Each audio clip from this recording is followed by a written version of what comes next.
s'ils avaient découvert que j'étais journaliste, c'était potentiellement plusieurs mois en prison, voire plus longtemps. En Corée du Nord ou en Iran, t'as peur, hein. On est surveillé non-stop. En sortant de la mosquée, on se fait arrêter par 3 mecs en costard, lunettes de soleil. Oh. Énorme explosion juste derrière nous. Le gars voulait se faire sauter là où on était, quoi.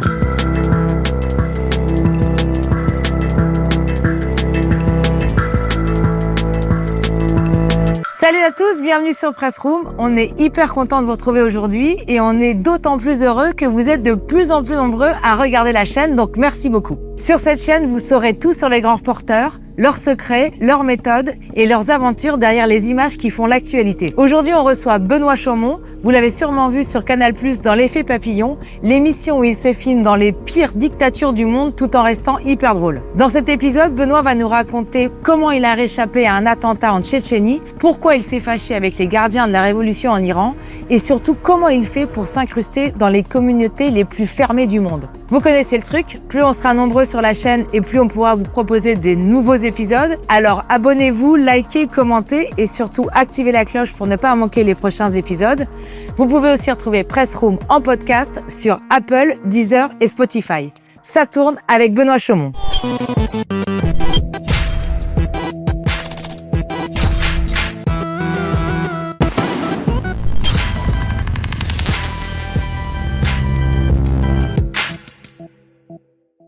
Salut Benoît. Bonjour Esther. Merci beaucoup d'être avec nous sur Press Room. On a des fans dans l'équipe, tout le monde est fan de L'Effet Papillon. Est-ce que c'est toi qui as eu l'idée de partir dans les pires dictatures du monde? Comment c'est venu cette affaire? Non, je suis pas maso à ce point-là. C'est Thomas Riby qui était le rédacteur en chef de L'Effet Papillon. Il a proposé à moi et à d'autres journalistes d'incarner quelques reportages. Incarner, c'est que les journalistes... Incarner, c'est-à-dire qu'on est devant la caméra et on interagit avec la caméra et on fait des plateaux à l'intérieur des reportages. En revanche, moi, j'ai pas tiré la bonne carte puisqu'il est venu me voir en me disant « Tu veux bien faire une rubrique qu'on appellerait le Dictature Tour ?» Donc, il faudrait que tu te rentres dans les pires dictatures du monde. Et avec un ton un peu différent si tu y arrives. Ouais. Donc là, je me suis dit, waouh, quand même compliqué parce que c'est des sujets sensibles et il y a un truc de curseur. C'est-à-dire que parfois, il y a un peu de légèreté ou un petit peu d'humour dans mes sujets. Et dans ces endroits-là, c'est vraiment compliqué. Tu peux faire un faux pas assez facilement, quoi. Et puis, au-delà de ça, évidemment, là aussi, c'était le risque, quoi. C'est de me dire, waouh, si on lance cette série, bah, bien sûr, il faudrait essayer d'aller en Corée du Nord. Est-ce que tu es capable d'aller en Corée du Nord? À ce moment-là, j'avais pas la réponse, mais j'ai accepté de le faire et puis voilà. T'as réfléchi longtemps? Non, ça m'excitait quand même. Bah oui. Oui. Oui, parce que le risque, c'est quand même quoi, d'aller dans certains de ces pays, si on découvre que t'es journaliste, qu'est-ce qui peut t'arriver? Bah la prison. Pour la Corée du Nord, bah on le sait tous évidemment. Je pense que s'ils avaient découvert que j'étais journaliste, c'était potentiellement plusieurs mois en prison, voire plus longtemps en fonction de la situation géopolitique. En fait, exactement, ouais, c'est tout à fait. Bon, on est à Shanghai. Dans quelques heures, on décolle pour Pyongyang, Corée du Nord. On a dit qu'on voulait passer quelques jours de vacances là-bas. Moi, je suis cuisinier. Et voici mon faux site internet. Et Ibar, il est prof d'espagnol. Sí, pero sobre todo a mí lo que me gusta es filmar mis vacaciones. Avec nous pour ce week-end prolongé, une petite dizaine de touristes, très curieux ou très tarés. C'est tes nouveaux copains? Et toi, t'as l'air toujours cool. Alors, peut-être que tu l'es pas vraiment. Tu l'es pas vraiment. Non, pas du tout. Non. Non, mais c'est sûr que pour ce genre de reportage, les jours qui précèdent le départ, même les semaines, c'est une profonde angoisse. Est-ce que j'en suis capable? Est-ce que je peux le faire? Et en fait, cette angoisse, elle existe jusqu'au moment où tu t'as plus le choix. Et donc, où t'es dans l'avion. Et là, tu te détends un peu et tu te dis, bon, bah, ça y est, c'est parti, c'est trop tard, on y est, donc fais ton taf, et puis détends-toi. Mais les semaines qui précèdent, non, tu dors pas même. Juste avant de partir en Corée du Nord ou en Iran, au Tibet, dans tous ces pays où le risque est quand même plus élevé que dans d'autres, t'as peur, ouais. Tu prépares comment, d'ailleurs, un reportage comme ça?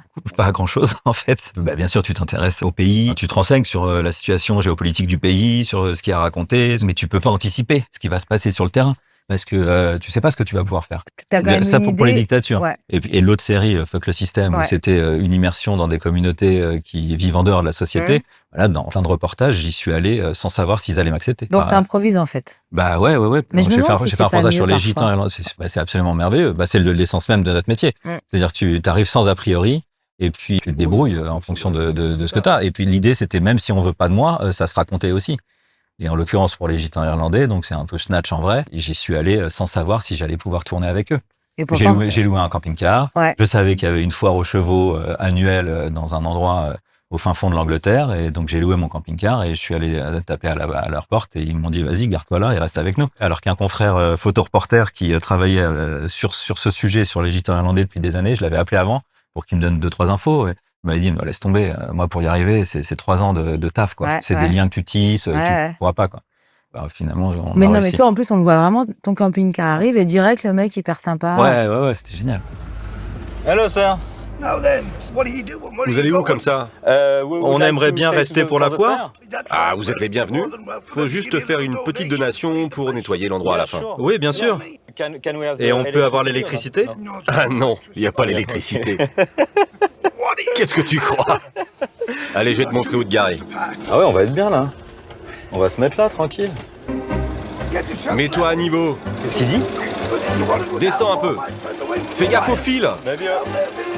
T'es penché là. Mets-toi à niveau. Mais comme ça, on est bien, non? Allez, sors de là. Je suis pas le meilleur pour ça. Ouais, j'ai vu.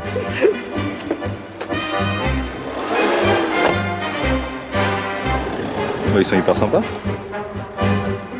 Et pourquoi t'avais choisi les gitans irlandais, d'ailleurs? C'est en effet un peu de travail en amont, c'est-à-dire que tu cherches ces communautés qui pourraient être intéressantes, et puis une fois que tu en as fait quelques-unes, bah tu grattes, et puis tu découvres les autres, quoi. Mais les gitans irlandais, bah non, c'est un truc particulier, c'est vraiment le film Snatch, hein. C'est-à-dire c'est des Irlandais qui ont fui la famine à la fin du 19e siècle et qui sont mis sur les routes et qui sont dispatchés en Irlande, mais aussi en Angleterre, et qui maintenant sont des gitans mais roux. Je vais tellement te démolir le visage que tu pourras pas embrasser ta femme pendant 6 mois. Pouf.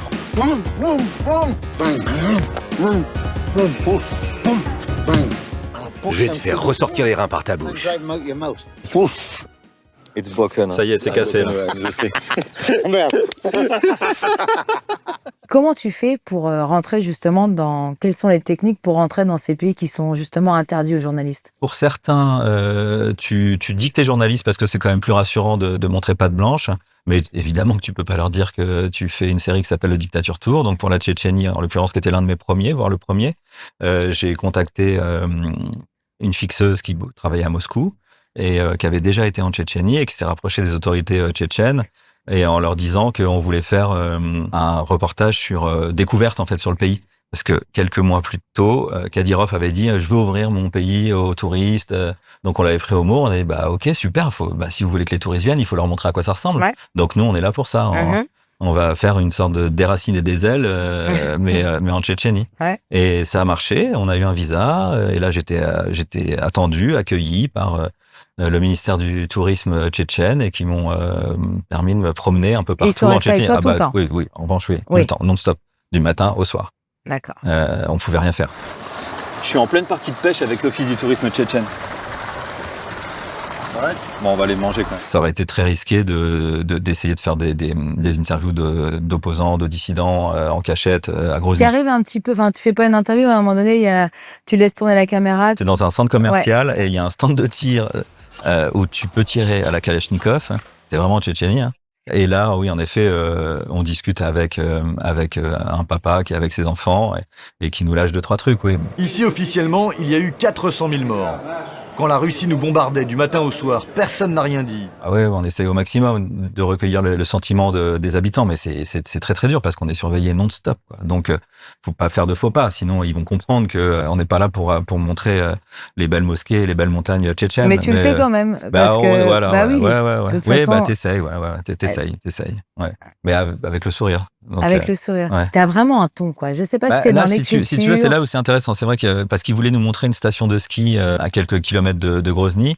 Et ils se font prendre à leur propre piège parce que ils nous emmènent donc avec des autorités du ministère du Tourisme. Et en fait, on a passé 3 barrages tenus par les services de renseignement russes. Et au bout du 4e, ils nous disent non, vous pouvez pas avancer. On n'a pas pu aller voir la station de ski parce que c'était une zone militarisée et que les Russes avaient pas donné leur accord.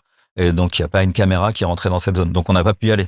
Donc, tu vois, ils voulaient faire croire que le pays était ouvert, magnifique, et pour faire venir des gens. Et en fait, tu peux rien voir. Donc là, tu vois, tu peux un peu craquer l'absurdité de ces pays-là. Le problème, c'est que pour aller plus loin dans la vallée, il faut une autorisation du FSB. Ce sont les services secrets russes qui contrôlent la zone. Et malgré les demandes du ministre tchétchène du Tourisme, nous ne les avons pas eues. Résultat au programme cet après-midi, séance de selfie.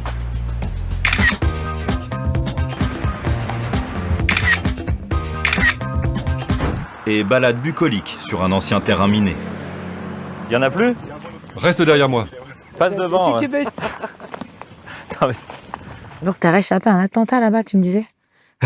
Oui, on y est allé pour l'anniversaire de Kadyrov et à l'occasion, donc lui, pareil, le culte de la personnalité, c'est partout. Et donc là, ce jour-là, énorme concert sur la place de Grozny avec plein de monde. Et nous, on était en train de filmer le foule, on faisait des plans d'illustres. Et puis, énorme explosion juste derrière nous. Et puis au début, tu sais pas, tu vois, tu te dis, ça se trouve, c'est une fuite de gaz. Ce qui était impressionnant, c'est que tout de suite, tu vois, il y a un mec sur 10 qui était en fait des flics et qui sortent leurs flingues. Tu vois, qui sont tous armés et qui font, un cordon de sécurité autour de l'explosion. Et nous, on avait les rushs, si tu veux. Donc, on avait l'explosion et on était censé être là-bas pour dire que c'était un pays où on pouvait ouvrir aux touristes et on pouvait aller en vacances, quoi. Donc, un attentat, c'est pas super. Non, pour le tourisme, c'est pas ouf. Et alors là, pour le coup, on a vraiment caché la petite carte bien comme il fallait, mais ouais, j'ai eu peur. J'ai eu peur parce que le mec, il voulait se faire sauter. C'était donc un attentat kamikaze. Et le gars voulait se faire sauter là où on était, quoi. Il s'est fait contrôler par les flics. Et puis, le mec, il a déclenché. Il y a eu 6 morts. Mais son idée, au kamikaze, c'était de se faire exploser là où on était. Cette année, l'anniversaire de Kadyrov ne va pas se passer comme prévu.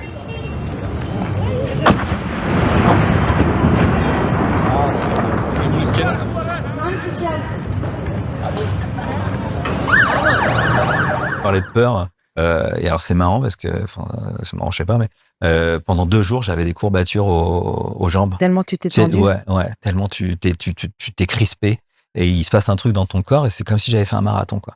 Tu vois, mais limite, je boitais, je crois. Tu vois, j'avais les jambes tétanisées, quoi. Donc même hyper surveillé par les autorités, t'arrives quand même toujours à trouver un accès, quoi, une faille. Oui. En fait, c'est vraiment ça. C'est que tu as la possibilité de montrer l'absurdité. Et puis même sur les visages, en Corée du Nord, tu vois bien que les gens sont malheureux, ont une disquette dans la tête. Dans le métro, ils sont tous habillés pareil. Ils ont le badge des 2 anciens dirigeants. Ils sont obligés à partir de 16 ans. Et s'ils l'ont pas, il faut un petit séjour en garde à vue pour leur expliquer qu'il faut être des bons citoyens nord-coréens. Tu t'en rends compte, en fait, assez vite. Tu le vois, les images suffisent, en fait. Est-ce qu'il y a des pays aujourd'hui où tu peux plus retourner parce qu'ils ont vu que... Cette série-là, je peux absolument plus la faire parce que le monde a changé, parce que le monde s'est durci. Je retournerai jamais en Corée du Nord, évidemment. En Iran, non. En Tchétchénie non plus. En Birmanie non plus. D'une part parce que le monde a changé. Mais ta question, si c'était moi, est-ce que je suis cramé? T'es grillé, ouais. J'ai pas envie d'essayer. Je sais pas et j'ai pas envie d'essayer. Ouais. Est-ce qu'il y a une autre dictature où tu aurais aimé aller, où tu n'as jamais réussi à rentrer? Pendant 4 ans, j'ai essayé d'aller en Arabie Saoudite. Et pendant 4 ans, ils m'ont dit, bien sûr, monsieur Chaumont, vous allez y aller. Attendez, la semaine prochaine, c'est bon. Et j'ai jamais eu le visa. Ils ont jamais voulu. Là, celle-là, elle est vraiment hyper dure d'accès. Aujourd'hui, maintenant, je pense que t'as vu, il ouvre vachement. Un peu, oui. J'ai notamment un confrère qui a réussi à y aller. Ouais. Et puis après, moi, avec le temps, une fois que j'avais mis le doigt dans le dictature tour, j'étais de plus en plus cramé. Donc, tu vois, soit tu la rentres la première année, mais sinon après, c'est compliqué. Mais oui, je serais bien allé là-bas. D'ailleurs, j'ai vu une interview de toi où tu dis que tu as fait plus de 50 pays, c'est ça? Ouais. Mais que tu n'aimes pas voyager. C'est vrai, ça? C'est vrai dans des pays durs, ouais. Si tu me proposes d'aller à Los Angeles, faire un sujet, j'en ai fait un sur les bodybuilders, où c'est pas dangereux, où tu es dans un environnement sympa et rigolo, ça me va. En revanche, j'ai un problème dans les pays durs, quoi. C'est-à-dire que je pense avoir de l'empathie pour les gens que je rencontre et donc ça me mine, quoi. Ça me laisse évidemment pas indifférent. Enfin, T'es de nature angoissée? Ouais. Ouais. Et tu disais que t'étais sensible aussi, justement, à ce que tu vois. J'allais pas dans les bidonvilles en Inde, de New Delhi ou de Bombay avec joie, ouais. Oui, ça te laisse pas indifférent. Tu passes pas une semaine à Gaza et en sortant en oubliant ce que t'as vu. Pareil dans certains pays d'Afrique. Enfin bref, dans les pays pauvres, ça me mettait mal à l'aise. C'est lequel qui t'a le plus marqué dans tous les pays que t'as fait, tu crois? Je pense que c'est la Corée du Nord parce que c'est une autre planète, quoi. C'est vraiment une secte à ciel haut. C'est à l'échelle d'un pays et puis tout est complètement différent. L'architecture, les gens, la tristesse des gens. L'absence de vie, tout semble figé. Et puis ce culte de la personnalité est partout. C'est quoi le nom de ces fleurs? Les rouges sont les Kim Jong-il et les roses et violettes sont les Kim Il-sung. Ah, ce sont leurs noms. Ah, ils ont donné le nom des leaders aux fleurs. Et vous préférez celle-ci ou celle-ci? Je comprends pas votre question. C'est laquelle la plus jolie pour vous? Les Coréens aiment les 2 fleurs. Elles ont leurs propres caractéristiques. La Kim Jong-il est séduisante et fraîche. Et la Kim Il-sung est vraiment large et massive. Ah, comme eux en fait. C'est un film, quoi. Et comment t'as fait pour rentrer d'ailleurs? Il y a quelques touristes qui peuvent y aller chaque année, quelques milliers qui peuvent rentrer en Corée du Nord. Je me suis fait passer pour un de ces touristes. J'avais déjà mon nom qui circulait un peu sur Google. Donc, et puis surtout, Chaumont, journaliste, quoi. Voilà. Et surtout, tu peux pas dire que t'es journaliste, évidemment. Donc, faut que tu changes de profession. Donc, moi, j'avais décidé d'être cuisinier à domicile. Ouais. Et on avait créé un faux site de cuisine à domicile avec des photos de moi en tablier dans un resto à côté de l'agence Kappa pour laquelle je travaillais à l'époque. On avait créé ce site et on avait demandé à une agence de faire remonter le site en première page de Google et de faire disparaître tous les autres papiers sur moi, journaliste. Ouais. Mais t'allais en page 2 de Google, tu les trouvais les papiers. Avec ta photo. Avec ma photo de journaliste. ma photo de journaliste, non, elle avait disparu. Non. Ça, heureusement. Parce que à la rigueur, il pourrait y en avoir plusieurs des Benoît. Ouais, mais en tout cas, tu tapais mon nom. Si tu faisais une recherche rapidement, ça va, j'étais couvert, quoi. Ouais. Tu tombais sur le site de cuisine à domicile, donc c'était crédible. Tu t'es créé une légende, quoi, comme un espion, en fait. Ouais, exactement. Ouais, c'est tout à fait, ouais. Tu t'inscris auprès d'une agence de voyage. Il en existe 2-3, je crois. Les 2-3 sont chinoises. Puis après, tu peux faire partie d'un tour, quoi, pendant X jours. Moi, j'avais pris une semaine. Et donc après, t'es encadré et tu fais partie d'un groupe de touristes et tu te balades en Corée du Nord, quoi. C'est parti pour 3 jours de Dictature Tour. Entre musée, propagande et parc d'attractions. Mais ça tient pas, putain! On va le tenir avec tes bras.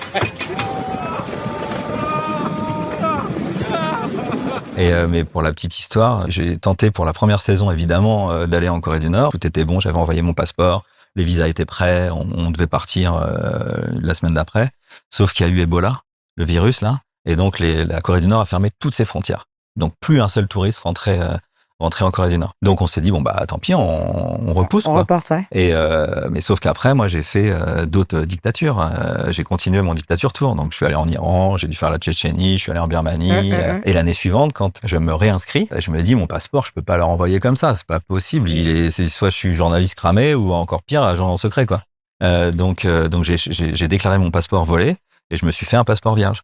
Je leur ai envoyé le nouveau passeport et ils ont fait les démarches, a priori, pour m'obtenir un nouveau visa. Et quand j'arrive à la frontière nord-coréenne, tu vois, t'as une guérite avec un soldat nord-coréen avec sa casquette, son uniforme qu'on connaît tous. Donc déjà là, tu flippes un peu parce que tu te dis s'il a googlisé mon nom avant et qu'il est allé sur la deuxième page, il va voir que je suis journaliste et alors je suis mort, quoi. Et donc je lui donne mon passeport, et il regarde mon passeport, il me regarde le passeport, il me regarde, et il prend son téléphone, et là je vois un mec sortir d'un bureau, je comprends que c'est le chef, quoi, qui vient, pareil, qui regarde mon passeport, il me regarde, ça dure longtemps, une éternité, il repart là-bas, je fais putain, je suis cramé, quoi. C'est foutu, quoi, en fait, ils savent que je suis journaliste, et bon, je vais directement en prison, là. C'est foutu, quoi. Et donc là, t'es dans une séance de respiration ventrale où tu te dis, il faut vraiment que je me contrôle parce que si jamais j'ai le fond qui perle, c'est encore pire, quoi. Ouais. J'ai réussi à garder mon sang-froid. Et puis à un moment, le mec, il revient, donc, et il me dit, il y a un problème sur votre passeport parce que le numéro du visa correspond pas à votre passeport. Ah oui, parce que Et en c'était fait, sur le passeport d'avant. L'agence n'avait pas fait le nécessaire, donc c'était mon visa de l'année d'avant avec mon nouveau passeport. Donc ça correspondait pas. Et c'est ça qui les avait. Ouais. Et donc il me dit bon allez c'est bon, allez-y, passez quoi. Ah ouais. Mais j'ai eu vraiment, je te jure, les 20 minutes les plus longues de ma vie. Là il y a tout qui défile. Ouais, tu te dis c'est bon, c'est foutu quoi. C'est foutu. Et pour la petite histoire, Ibark, et lui était passé, le caméraman. Il était avec les guides qui étaient de l'autre côté, qui nous attendaient.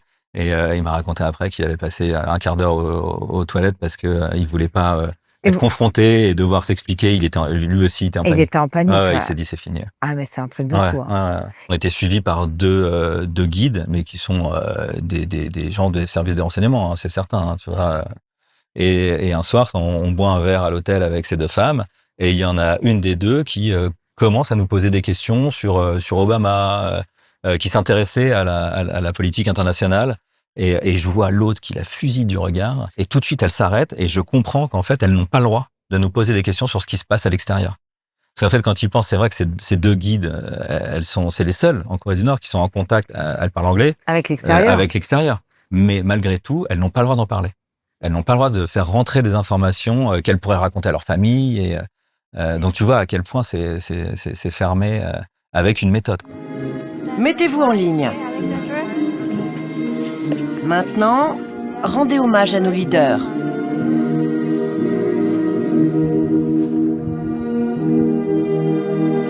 Merci beaucoup. Qu'est-ce que toi, de manière générale, ça t'a appris sur le monde, cette série? Ce qui m'a toujours impressionné dans ces pays-là, c'est que tu avais l'impression que les gens beaucoup étaient convaincus quand même de ce qu'on leur disait là-haut, de ce que le régime leur imposait. Et j'ai compris qu'en fait, c'était le seul moyen de s'en sortir pour eux. Mais sinon, tu deviens fou. Ouais. Donc, c'est pas possible. Donc, c'est vrai que tous, ils avaient l'air sincères quand ils nous disaient, en Corée du Nord notamment, c'est un pays magnifique, il n'y a pas de problème d'insécurité. Eux, ils sont convaincus que chez nous, on est à feu et à sang, alors que tout va bien, qu'ils ont tout ce qu'il faut, suffisamment pour vivre, ils ont à manger. Dans les années 90, la famine a fait officiellement plusieurs centaines de milliers de morts. Plusieurs millions, selon les ONG. T'as fait un épisode en Iran, et là, il y a personne qui ose te parler, en fait. On sent que les gens ont vachement peur. Ah ouais. Premier challenge, parler politique avec des étudiants en droit. Est-ce que vous pensez que l'Iran est une vraie démocratie? Oui. Oui. On a une démocratie islamique. Elle a vraiment peur de la caméra. Elle ne dit pas la vérité. Comment t'es rentré déjà là-bas? Je leur avais dit que je voulais faire un documentaire sur la jeunesse iranienne. Ils m'ont laissé rentrer. Sauf que sur place, tu te rends compte que tu peux pas faire grand-chose. Et surtout, tu es obligé de faire chaque matin une demande auprès du service concerné pour tourner chaque séquence. Et puis pareil, t'es suivi, hein. Enfin, tout le monde... Et t'es suivi au point où, au début du reportage, on s'est fait arrêter, nous. On allait tourner la mosquée de Téhéran et en sortant de la mosquée, on se fait arrêter par 3 mecs en costard, lunettes de soleil. Et en fait, on découvrira plus tard que c'était les services secrets des passes d'Aran qui nous suivaient et qui voulaient regarder ce qu'on avait déjà filmé, ce qu'on avait dans nos cartes. Anecdote un peu rigolote, c'est-à-dire que ils nous mettent dans un coin, voilà, ils prennent la caméra, ils demandent à Cyril Thomas, le caméraman, de lui donner les cartes. Cyril leur donne une carte. Et les mecs le regardent en disant, il y a 2 cartes dans cette caméra. Et Cyril, dans ce genre de situation, à chaque fois, tu backup. En fait, tu t'enregistres tes tournages sur les 2 cartes. Pour précisément, ces moments-là, si jamais on te confisque une carte, au moins, t'as tes rushs sur l'autre, quoi. Ouais, sauf que les mecs, ils connaissaient l'embrouille. D'accord. Et donc, ils nous ont pris les 2 cartes. Et on s'est retrouvés sans matos. Et on a fini le tournage à l'iPhone. Pour notre premier tournage, on est allé à la grande prière du vendredi. Mais à la sortie, on a eu un petit souci. Bon, on a une caméra, mais on n'a plus de carte. On vient de se faire arrêter par les passes d'Aran, la police religieuse. Et ils ont confisqué tout notre matériel, tout notre tournage. Ils ont promis de nous le rendre, mais j'ai des doutes. Ils savent que t'es là, ils veulent te mettre des coups de pression, et tout de suite, début de tournage, tu comprends que faut pas dépasser la ligne, quoi. Et pourquoi ils sont fait ça, vu que vous aviez une autorisation, finalement, vous étiez là en tant que journaliste, pourquoi ils vous ont tout pris? Parce qu'ils se méfient, parce qu'ils vérifient, parce qu'ils surveillent, parce que l'embrouille sur le documentaire sur la jeunesse, ils ont pas dû y croire. Ouais. Donc ils se méfiaient et ils ont tout de suite Donc tu voulu t'es voir, retrouvé à poil au bout de combien de jours? Ouais, ça, je sais pas, c'est le premier jour. Ouais. Ah ouais, ça au gros coup de pression. Ouais, quand même. Ils ne peuvent pas filmer sans autorisation. Mais on a une autorisation écrite. Après avoir insisté, nous aurons 15 minutes pour visiter les classes. Mais il en faudra moins pour nous faire de nouveau arrêter. Je veux juste voir ce que vous avez filmé. Montrez-moi sur la caméra. On arrête, hein, ça va, ça suffit. Je me suis dit, on va être calme, on va pas prendre beaucoup de risques pendant ce tournage. Mais quand même si tu prends pas de risques, en fait, tu vois, tu racontes des choses. Je sais pas si tu te souviens dans ce reportage, mais t'as cette scène qui est géniale dans une boîte de prod qui est chargée de couper les scènes qui correspondent pas aux valeurs islamiques, aux mœurs. Et donc, ils prennent des films et s'il y a une femme un peu déshabillée, ils coupent la scène, ou encore mieux, avec Photoshop, il la rhabille. Et toutes les scènes avec les bisous aussi. Et tout ça, tu vois, c'est des petites scènes qui payent pas de mine, mais qui racontent beaucoup du pays. Dans le studio de doublage, une scène qui évidemment ne passera jamais la porte. Ça, ce sera coupé, ne le montrez pas. Le mec en off de la boîte de prod qui nous raconte tout ça, hein, comment il travaille, ce qu'il fait, et puis après on discute, et en off, il me dit, mon film préféré, c'est La vie d'Adèle. Tu vois le film? Ah oui. Ah ouais, d'accord. Lui, il a vu tout le film. Ah lui, oui, il va pas le film coupé. En fait, tu fais genre le mec hyper naïf. Quand on voit en Corée du Nord. Candide, quoi. Candide, naïf, ouais. Premier degré. Oui, déjà, je pense que c'est comme ça. C'est mieux de partir de zéro, tu vois, sans idées préconçues. Et puis après, tu te les fais toi-même, et puis le téléspectateur aussi. Puis je pense que c'est ça que les gens ont bien aimé dans cette série, c'est que ils devaient s'identifier plus ou moins à moi, quoi. Tu vois, j'étais le pote next door, quoi. Enfin, tu vois, puis tu dis, j'aurais réagi de la même manière. Plus certains, quand ils regardent, tu vois, sur les vannes, déjà doivent rigoler et se dire qu'ils auraient fait la même. Il y a un truc d'identification, à mon avis. Pour les coupes, c'est ici que ça se passe. Les scènes immorales qui ne peuvent pas être diffusées, qui sont interdites, sont coupées. Et si on ne peut pas couper parce que ça nuit au sens de la scène, eh bien on couvre en faisant une retouche. Vous voyez, cette partie est couverte. Ah oui, elle était nue. Oui, là c'est couvert. Est-ce qu'il peut enlever les habits aussi? J'aimerais bien. Il demande si tu peux la déshabiller aussi. Tout le monde aimerait bien. Surtout sur elle. Donc toi, tu as toujours voulu faire ce métier, être journaliste? Non, donc je vais vous donner un scoop. C'est que je voulais être policier au départ. Je voulais être inspecteur de police. D'accord. J'étais en fac de droit et j'ai passé le concours d'officier de police. Et j'ai pas eu le concours, mais quand j'ai passé ce concours, j'étais déjà stagiaire un peu par hasard à iTélé. Et donc plus j'avançais dans mon stage, plus je me disais, mais en fait, c'est ça que je veux faire, quoi. Et puis il y avait quelques similitudes. Ces deux métiers ont évidemment rien à voir, mais le travail de terrain, le travail d'enquête, un travail d'intérêt public, évidemment, tous ces trucs-là m'ont fait dire que c'était ça que je voulais faire. Et j'ai été donc embauché en contrat de qualif, tu sais, en alternance à iTélé, et c'est comme ça que j'ai commencé ma carrière. C'est marrant, t'imagines pas du tout policier, toi. Ouais, je crois que j'ai eu de la chance, finalement. Je m'attendais pas à ça, tu vois. Ouais, j'ai fait du chemin depuis, mais... Et qu'est-ce que t'aimes, toi, justement, dans notre boulot? J'aime beaucoup raconter les histoires, mais pour être honnête, j'aime surtout les vivre. C'est ça qui est absolument extraordinaire. Alors oui, j'aime mettre en contact mes sources et puis les gens que je rencontre avec le public. C'est ça notre taf, mais si tu veux que je sois transparent, j'aime aussi pouvoir voyager et puis vivre ces aventures. Si tu veux, moi, pendant toutes ces années de l'effet papillon, j'étais entre le Bureau des légendes et Indiana Jones, quoi. Tu vois, je passais une semaine à la recherche des paramilitaires dans la jungle colombienne, et puis le mois d'après, j'étais à Gaza dans un hammam avec le Hamas, avec des mecs du Hamas. Tu vois, c'était vraiment retrouvé dans un hammam. Oui, c'est vrai. Raconte ça. J'étais en tournage à Gaza et Rami, qui était le journaliste avec qui je travaillais sur place, fixeur, nous a proposé d'aller nous détendre dans un hammam qui avait 3 siècles, et qui malheureusement n'existe plus aujourd'hui, évidemment. On a croisé plein de dirigeants du Hamas qui étaient dans ce hammam. Pour la petite histoire, moi j'avais qu'un slip de bain et ils m'ont demandé de me rhabiller parce que j'étais trop découvert. Ah ouais. Et eux, c'était comment? Et c'est pas le spa du ils étaient pas nus, ils étaient pas tout nus. Non, t'es en short avec un t-shirt. Ouais. C'est pas pratique quand même. C'est exactement ce qu'on raconte finalement ici. C'est toutes les coulisses, tout ce qu'on voit pas, c'est finalement ça qui te fait le plus marrer. Est-ce que tu peux expliquer justement ce rapport qu'on peut avoir avec les gens avec qui on part en tournage? On vit tellement d'émotions en si peu de temps, que ce soit l'angoisse, mais les rires aussi, la découverte. Enfin bref, c'est tellement fou tout ce qu'on vit. C'est fort, que en fait. ça crée des liens évidemment ultra forts et on ne peut pas partager avec d'autres gens. Parce que je vivais avec les Jiri, les caméramans avec qui je partais, je le racontais pas quand je rentrais chez moi parce que c'était tellement c'est trop fort en fait. Il y a que si tu le vis que tu peux comprendre. Moi je racontais pas parce que je savais que j'allais pas avoir le vocabulaire pour bien décrire à la hauteur de ce que j'ai vécu. Ce sera pas assez fort. Ce sera pas à la hauteur de ce que j'ai vécu. Donc je préférais pas raconter. Alors tu vis sans émotion forte en une semaine quoi. C'est non-stop. T'as du mal à t'en sortir quand même. Hein. À quel niveau c'est éprouvant quand tu passes une semaine à Gaza. Oui, tu peux pas tourner la page juste en rentrant en Israël quoi. C'est pas possible. En plus tu laisses des gens avec qui t'as passé une semaine dans ce merdier là. Tu te sens pas coupable parce que c'est pas de ta faute quoi. Mais t'as des images qui te reviennent et puis t'as cette dureté quoi et la plupart des gens sont hyper dignes tu vois que tu rencontres sur place mais toi tu te dis waouh c'est quand même pas facile moi tu vois je rentre dans mon 18e tout beau alors qu'il y a des gens qui souffrent quoi donc ta famille quand t'as accepté donc de faire Dictature Tour elle a dit quoi ta famille tes proches alors sur certains tournages je le disais pas à mes parents je disais pas l'Iran en Corée du Nord non je dis au retour mais pas, j'ai dû dire j'ai en Corée du Sud pour la Corée du Nord, ouais. Parce que je voulais pas les effrayer. Et ma femme, j'ai eu une fille sur la fin de l'Effet Papillon. Et en effet, c'est sûrement ça qui fait que j'ai pas tant regretté que ça l'arrêt de l'émission, parce que quand t'as un enfant, tu vois plus les choses de la même manière, quoi.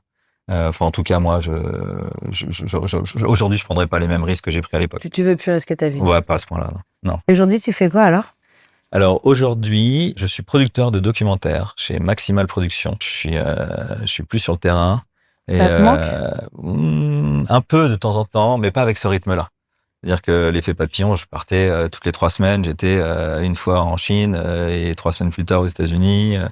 Enfin, ça n'arrêtait pas quoi. Bah, c'est génial. C'est extraordinaire à l'âge auquel je l'ai fait. Mais maintenant avec une petite fille et puis voilà, c'est plus dur à encaisser quoi. Donc, je repartirais bien, tu vois, une fois de temps en temps, mais pas à ce rythme-là. Ouais. Alors, on demande toujours à nos invités de ramener quelque chose. Toi, qu'est-ce que tu nous as ramené alors? Un souvenir Très content de l'avoir sorti parce que tu vas comprendre que je peux pas vraiment la mettre dehors. Mais c'est une doudoune République tchétchène et c'est la doudoune du club de judo de Kadyrov. Wow. Parce que j'ai eu la chance d'assister à un combat de MMA. Avec Kadyrov dans les tribunes. Qui est à fond d'ailleurs. Et on est allé aussi dans son gym, dans son club de judo. Et donc j'ai acheté la doudoune, c'est celle qu'il porte. Lui, Kadyrov, c'est celle qu'il a dans le reportage. Monsieur Kadyrov pour la télévision française. Merde.